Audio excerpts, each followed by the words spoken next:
اور دوسرا تکبر وہ ہے جو انسان نمازیں تو پڑھتا ہے مگر وہ اللہ سبحانہ و تعالیٰ کا انکار کر دیتا ہے، نہ فواہشات سے بچتا ہے اور نہ ہی وہ چیزیں جو کہ اللہ سبحانہ و تعالیٰ کی، جس کو ہم کہتے ہیں نا کہ منکر ہو جاتے ہیں، کہ نہ ہی وہ اللہ سبحانہ و تعالیٰ کی آیات کا منکر ہوتا ہے، کیونکہ تقویٰ سے میں نے آپ کو یہ بات بتائی ہے کہ وہ اللہ سے ڈرنے والا ہوتا ہے اور وہ آخرت کے دن کے اوپر یقین رکھتا ہے۔ اور یہی وہ چیز ہے، میں پھر آپ سے کہوں گا کہ اس کے اوپر آپ پونڈر کریں کہ جس طرح سے ہم ویلوسٹی پہ یقین رکھتے ہیں، ان ٹائم اینڈ اسپیس اور کاسمولوجی اور فزکس اور میٹا فزکس، اس کے اوپر ہم ڈیبیٹ کرتے ہیں، ڈسکشنز کرتے ہیں، حالانکہ آپ دیکھیں ہر وہ بک جو لکھی جاتی ہے کچھ وقت کے بعد وہ اس کے اندر چیزیں خود پروف کرتی ہیں کہ وہ بک غلط تھی، مگر یہ وہ بک ہے جو 1450 سال سے اپنے آپ کو پروف کر رہی ہے کہ میں ہر ایک آیت کے مطابق بالکل ٹھیک ہوں، ہمیشہ ایسے ہی ہوا اور آگے بھی اللہ تعالیٰ کے فضل و کرم سے تا قیامت ایسا ہی ہوگا۔ مگر جس طرح میں ویلوسٹی پہ یقین رکھتا ہوں کہ ایسے ہی میں آخرت کے دن پہ بھی یقین رکھتا ہوں، اور اگر ایسا ہے تو پھر اہدنا الصراط المستقیم کن لوگوں کے لیے، اور میں نماز میں اللہ سبحانہ و تعالیٰ سے کیا مانگتا ہوں۔ تیسری بات، جو تیسری نشانی جو ہے وہ اللہ سبحانہ و تعالیٰ نے ہمیں بتائی سورہ بقرہ کی جو پہلے رکوع کی تیسری نشانی، بیسیکلی اسی نشانی ہے، اور اس وقت جو ہم بات کر رہے ہیں وہ بھی بیسیکلی تیسری آیت ہی کی کر رہے ہیں، وہ یہ ہے کہ وہ ان کو جو اللہ سبحانہ و تعالیٰ مال دیتے ہیں وہ خرچ کرتے ہیں۔ اب آپ یہ دیکھیں، یہ بڑی امپورٹنٹ چیز ہے، مال سے مراد کیا ہے؟ مال سے مراد یہ ہے کہ اللہ سبحانہ و تعالیٰ کی جتنی بھی نعمتیں ہیں اس کا شکر ادا کرتے ہیں ہم، کیونکہ ہر چیز کو میٹیریل میں کاؤنٹ کرتے ہیں۔ جیسے مثال کے طور پر آپ دیکھیں کہ اپنے مومن ہونے کی دو معراجز، مطلب یہ کہ دو، آپ کہہ سکتے ہیں کہ دو سائڈز ہمیں بتا دی گئی۔ ایک یہ ہے کہ وہ چیز جو اپنے لیے پسند کرتے ہو وہی اپنے مومن بھائی کے لیے پسند کرو، اور دوسری چیز کیا ہے کہ نبی کریم صلی اللہ علیہ وآلہ وسلم کے اوپر کی جو محبت ہے وہ تمہاری کیا ہونی چاہیے کہ اپنے ماں باپ اولاد اس دنیا میں ہر چیز سے زیادہ ہوگی تو تمہارا ایمان پورا ہوگا۔ یہ دو آپ کہہ سکتے ہیں کہ دو ایک طرح سے ہمارے پاس پلرز ہم نے رکھ لیے نشانی کے طور کے اوپر۔ اب کیونکہ ہم مٹیریلسٹک ہے نا، تو ہماری سوچ صرف یہی جاتی ہے کہ ہم ہر چیز کو مٹیریل میں دیکھتے ہیں۔ پوائنٹ یہ ہے یہاں پہ اور اس حدیث کے اندر بھی کہ میں جو اخلاق اپنے لیے پسند کرتا ہوں وہی اخلاق مجھے دینا چاہیے اپنے مومن بھائی کو۔ اب آپ دیکھ لیں، ہم اخلاق کے حوالے سے دیکھتے ہیں۔ اب دیکھیں، مجھے اللہ سبحانہ و تعالیٰ نے ایک نعمت دی، وہ نعمت ہے عزت والی نوکری، لیٹ سپوز۔ میں اس نوکری کے اندر جو ہے، جو نالج مجھے اللہ سبحانہ و تعالیٰ نے دیا، جو وزڈم دیا، میں اس کو ٹرانسفر کرتا ہوں یا میں لوگوں سے چھپاتا ہوں؟ جو مجھے اللہ سبحانہ و تعالیٰ نے نعمت دی، جو میں جاب کر رہا ہوں فار ایگزامپل، یا مجھے اللہ سبحانہ و تعالیٰ نے انٹرپرینور بنا دیا، یا مجھے اللہ سبحانہ و تعالیٰ نے ایک بزنس مین بنا دیا، یا مجھے اللہ سبحانہ و تعالیٰ نے ایک استاد بنا دیا، یا اللہ سبحانہ و تعالیٰ نے مجھے ایک مزدور بنا دیا، مجھے اللہ سبحانہ و تعالیٰ نے کچھ بھی بنا دیا، کیا جو مجھے اللہ سبحانہ و تعالیٰ نے نعمت مجھے بخشی ہے، جو مجھے نعمت عطا کی ہے، کیا اس کو میں خرچ کرتا ہوں؟ جب مجھے اللہ سبحانہ و تعالیٰ نے علم دیا، کہ وہ میں آگے علم ٹرانسفر کرتا ہوں؟ جو مجھے ہنر دیا، کیا وہ میں ہنر آگے ٹرانسفر کرتا ہوں؟ جو مال مجھے اللہ سبحانہ و تعالیٰ نے عطا کیا، کیا میں اس کو آگے بیسکلی شیئر کرتا ہوں یا لوگوں کو دیتا ہوں؟ مجھے اللہ سبحانہ و تعالیٰ نے، مگر ایسا کچھ بھی نہیں ہوتا۔ میری پوزیشن، میری اتھارٹی اور میرے پرسنل انٹرسٹ اور میری نفس کی غلامی نے مجھے بالکل اس کے برعکس رکھا ہوا ہے۔ تو آپ دیکھیں کہ متقین کی جو پہلی 3 نشانیاں تھیں، ان پہلی 3 نشانی کے اندر آپ دیکھ لیں، اگر ہم اس کو ریپیٹ بھی کر لیں تو کیا ہم فلاسفی پہ جیسے مانتے ہیں، کیا آخرت کے دن کو بھی ایسے ہی مانتے ہیں؟ اور کیا اللہ کے خوف سے ہم وہ کرتے ہیں جو اللہ تعالیٰ ہمیں کہتے ہیں؟ کیا ہم انصاف قائم کرنے والے ہیں؟ کیا ہم امانت دار ہیں؟ کیا ہم سچے ہیں؟ اگر نہیں ہیں تو ہم متقین نہیں ہیں، ہم تقوی والے نہیں ہیں۔ اور اس کے اگینسٹ اگر ہم دیکھیں تو اس کی ضد ہے، وہ یا تو کفر ہو سکتا ہے، معاذ اللہ استغفر اللہ، یا منافقت ہو سکتا ہے۔ اور قرآن کے اندر 3 طبقات ہیں، اس کے علاوہ کوئی طبقہ موجود نہیں ہے۔ دوسرا پوائنٹ، نماز کو ہم قائم کرتے ہیں تو مجھے آپ دیکھ لیں کہ ہم اپنے معاشرے پہ نظر ڈالتے ہیں اور ہم دیکھتے ہیں کہ نماز کتنی قائم ہو رہی ہے۔ اور تیسرا جو پوائنٹ جو بہت امپورٹنٹ ہے اسی کے اندر جو نشانی بتائی گئی متقین کی، وہ یہ ہے کہ وہ کیا کرتے ہیں کہ اپنی نعمتوں کو جو ہے وہ خرچ کرتے ہیں۔ صرف وہ ایک مال نہیں ہے، وہ ہر وہ چیز ہے جو اللہ سبحانہ و تعالیٰ نے انسان کو عطا کی ہے۔ تو ہمیں اپنے رویوں کے اوپر بیسیکلی خود سوچنا ہے کہ ہم پوزیشن، اتھارٹی، پرسنل انٹرسٹ، جس کو میں عام الفاظ میں کہتا ہوں تکبر، حرص، حسد، مال کو جمع کرنے کی خواہش، ہر وہ چیز جو ہمیں آتی ہے کسی دوسرے کو نہ پتہ لگ جائے، سیکرٹس ریویل نہ ہو جائیں۔ بزنس سیکرٹس پہ کوئی چیز ہوتی ہے، پروفیشنلزم کے اندر بھی ہم یہی کرتے ہیں کہ کسی کو کچھ سکھا دیا، کسی کو کچھ امپاور کر دیا، تو تو یہ جو ہم بیسیکلی امپاورمنٹ کی باتیں کرتے ہیں، جو ہم ویسٹ سے بہت زیادہ متاثر بھی ہوتے ہیں، اگر ہم دین اسلام کو سمجھیں تو وہ جو آج ویسٹرن ورلڈ بڑی بات کرتے ہیں، the height of intelligence is humbleness, تو جب تک مسلمان اور مسلمان کے اندر جو متقین ہیں، جو مومنین ہیں، وہ اس قرآن کریم کو سمجھ ہی نہیں سکتے جب تک کہ ان کو نماز عطا نہ ہو جائے۔ اور اس سے مراد یہ ہے کہ جب تک کہ انسان کے اوپر نماز قائم نہ ہو جائے، وہ قرآن کریم کو سمجھنے سے قاصر ہے، اور یہ وہ چیز ہے جو ہمیں سمجھنی ہے۔ اس کے بعد کیا ہے کہ وہ کلام جو کہ وہ لوگ جو ایمان رکھتے ہیں، وہ لوگ جو متقین ہیں، پہلے 3 نشانیاں ہم نے بتائیں قرآن کریم کی روح سے، اور اس کے بعد بقایا جو نشانیاں ہیں وہ کیا ہیں، جو باقی کی نشانیاں ہیں کہ وہ کیا کرتے ہیں کہ جو اس کلام پہ بیسیکلی کیا ہے کہ یہ ایمان رکھتے ہیں، جو اتارا گیا کس کے اوپر، حضرت محمد مصطفیٰ صلی اللہ علیہ وآلہ وسلم کے اوپر، اور آپ سے جو پہلے پیغمبر جو گزر چکے ہیں ان کے اوپر، اور اسی طریقے سے کیا ہے کہ وہ کیا کرتے ہیں، یقین رکھتے ہیں آخرت کے دن کے اوپر۔ تو یہ چیز بڑی امپورٹنٹ ہے جو ہمیں سمجھنی ہے کہ کیا ایک چیز تو سمجھ میں آ گئی کہ صاحب قرآن جو ہے وہ خود حضرت محمد مصطفیٰ صلی اللہ علیہ وآلہ وسلم کی ذات مبارکہ ہے، اور نبی کریم صلی اللہ علیہ وآلہ وسلم کی جو اطاعت ہے وہی در حقیقت جو ہے وہ اللہ سبحانہ و تعالیٰ کی اطاعت ہے، وطیع اللہ وطیع الرسول۔ اس کو ہم نے ذکر بھی کیا کہ اگر ہم نے کامیاب ہونا ہے، اگر ہم نے اہدنا الصراط المستقیم کا مطلب سمجھنا ہے، تو وہ ہے کہ ہر وہ چیز جو نبی کریم صلی اللہ علیہ وسلم کے اوپر اتاری گئی وہ ہے قرآن کتاب لا ریب، اس کی ایک ایک آیت کے اوپر یقین رکھیں، اور اس کے بعد نبی کریم صلی اللہ علیہ وسلم کا جو اسوہ ہے، اسوہ حسنہ، اس کے اوپر چل کر ہم فلاح حاصل کر سکتے ہیں، اور انہوں نے جو جو چیزیں ہمیں کر کے دکھائیں ان سب چیزوں کے اوپر چلنے کی کوشش کریں، جس طریقے سے نبی کریم صلی اللہ علیہ وسلم کا اسوہ موجود ہے۔ اب آپ یہ دیکھیں کہ اس کے بعد پچھلے پیغمبر اس قرآن کریم کے اندر وہ ساری کی ساری آیات جو اللہ سبحانہ و تعالیٰ نے پچھلی امتوں کے حوالے سے بتائیں، ان سب کے اوپر ہم نے یقین رکھنا ہے۔ یقین رکھنے سے مراد یہ ہے ان سے نصیحت حاصل کر کے اس کے اوپر چلنا ہے، نہ کہ یہ نہیں کہ یہ تو ان کے ساتھ ایسا ہوا تھا، ہمارے ساتھ تو ایسا نہیں ہوگا، ہم تو امت محمدی صلی اللہ علیہ وآلہ وسلم ہیں، ہمیں بتایا ہی اسی لیے گیا ہے کہ ہم نے ان سے بچنا ہے۔ کیا ہم ان سے بچنے کی کوشش کرتے ہیں یا نہیں کرتے؟ اور اس کے بعد جو سب سے امپورٹنٹ چیز اللہ سبحانہ و تعالیٰ نے قرآن کریم کے اندر بارہا یہ بات کہی کہ تم مجھے ایک مان لو، اللہ سبحانہ و تعالیٰ کو ایک، وحدہ لا شریک، اس کے اوپر کوئی شک، کسی طرح کا کوئی شرک نہ کرنا۔ کوئی بھی ایک چیز، مطلب ایک شخص اگر اللہ سے زیادہ دنیا سے محبت کرتا ہے تو وہی مشرک ہے، یہ بڑی امپورٹنٹ چیز ہے۔ تو کہیں ہمارے دل میں معاذ اللہ استغفر اللہ دنیا کی محبت، اللہ کی محبت اور اس کے حبیب حضرت محمد مصطفیٰ صلی اللہ علیہ وسلم کی محبت سے زیادہ تو نہیں ہے؟ اگر ہے تو توبہ اور استغفار کرنے کا وقت ہے۔ کہیں میں اپنے بیٹے سے تو معاذ اللہ استغفر اللہ اور اس کے رسول کریم صلی اللہ علیہ وسلم سے زیادہ محبت تو نہیں کرتا، اگر ہے تو استغفار کرنے کا وقت ہے۔ تو 3 چیزیں مجھے ایک مان لو۔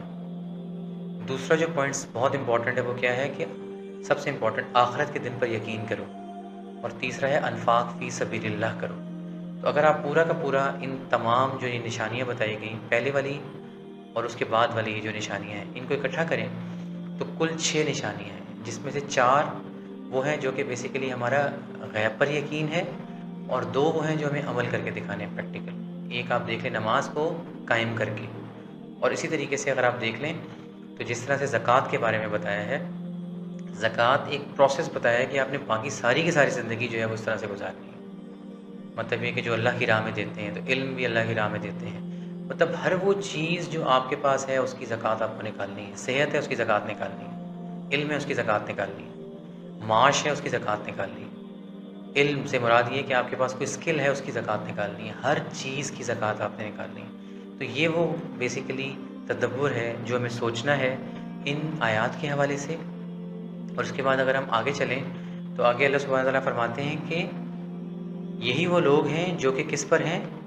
مطلب کہ ہدایت پر ہیں۔ یہ وہ لوگ ہیں جو آپ کو میں نے نشانیاں بتائیں